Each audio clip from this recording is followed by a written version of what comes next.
Ballerina is the spin-off to the John Wick franchise. It takes place in between John Wick 3 and 4. The film was directed by Wiseman and stars Ana de Armas. And here, an assassin trained in the traditions of the Ruska Roma organization sets out to seek revenge after her father's death. When it comes to action movie plots, this is fairly common. I mean, the first John Wick movie was revenge over a dog.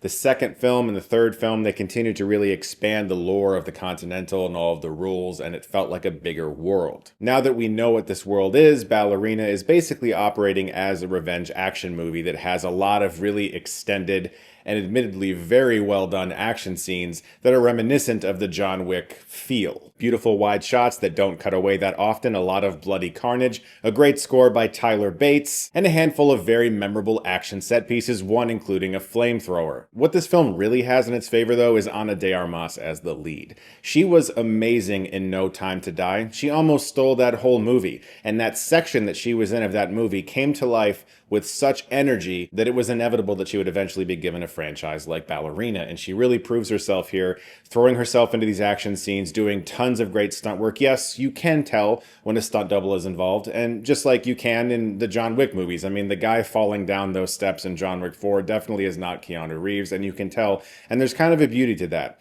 There was a time where you could almost always tell when a stuntman or a stuntwoman replaced the lead actor. Sometimes it was distracting, other times, as a film lover, it's fun to understand that stunt people are really doing this, and you can tell that it's them, and their faces aren't necessarily being replaced with CGI faces, and you can kind of be like, yeah, I see the stunt double. In the case of this movie, it's not distracting at all, and if anything, for me, it's just more of a tribute to these amazing stunt performers who are literally putting their life on the line for our entertainment. Reshoots in movies happen more often than you might think. In fact, most movies that are of a big budget nature have reshoots written into their contract, an amount of budget that is set aside just in case they want to do that. It's incredibly common. It happens pretty much all of the time. But really all that matters is the final film. People can publish articles about whatever they want right now because it's a story, but nobody's going to care about that when they're watching this movie, especially 5-10 years from now. All that matters is the movie, and whatever they did, the film mostly really works. It's a series of extremely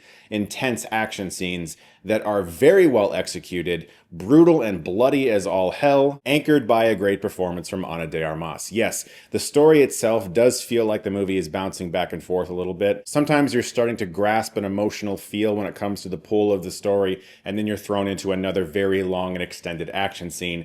And because they're so well done, I didn't really care. It was also really great to see Lance Reddick one more time in a film. I didn't know that he had shot for this film. I assumed that John Wick 4 would have been the last film that he was in, but no, I mean, it was great to see him on the big screen again, and it just made me miss the fact that we're not going to get any more great work from him. A large portion of this movie's marketing campaign rests on the idea that Keanu Reeves is in fact in the film, and I am happy to report that it's not like he shows up for like 30 seconds. He has a substantial amount of things to do in the film's third act. And that third act is 100% what you're paying to see, because the final 30 minutes of this film were immensely satisfying. She has to take on a very large sea of people. I enjoyed it quite a bit. I mean, it did take a minute to get there.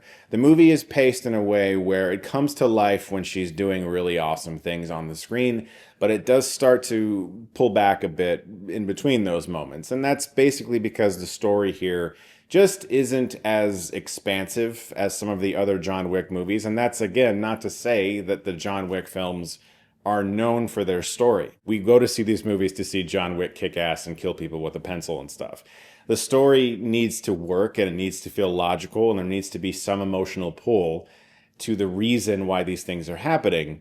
But really, it's not why we're there. And in the case of this movie, I think it works just well enough. And with those action scenes as good as they are, one of which in particular is one of my favorite of the franchise now, the flamethrower, Ballerina worked for me. Would I watch more with her? Yes, I absolutely would. And I think whatever they learned making this movie, they're going to take on the next one and make sure that the process of the production probably goes a little smoother. But this, again, this is the type of thing that it's one of my least favorite things about like the movie verse on the internet is that we speculate so much about things that we don't really know because we weren't there. There's reports you might be able to link, there's articles you could read, but really all that matters is the finished product. And in this case, Ballerina is pretty fun. Guys, thank you so much as always for watching. Look forward to more videos very soon. And if you like this, you can click right here and get Stuckmanized.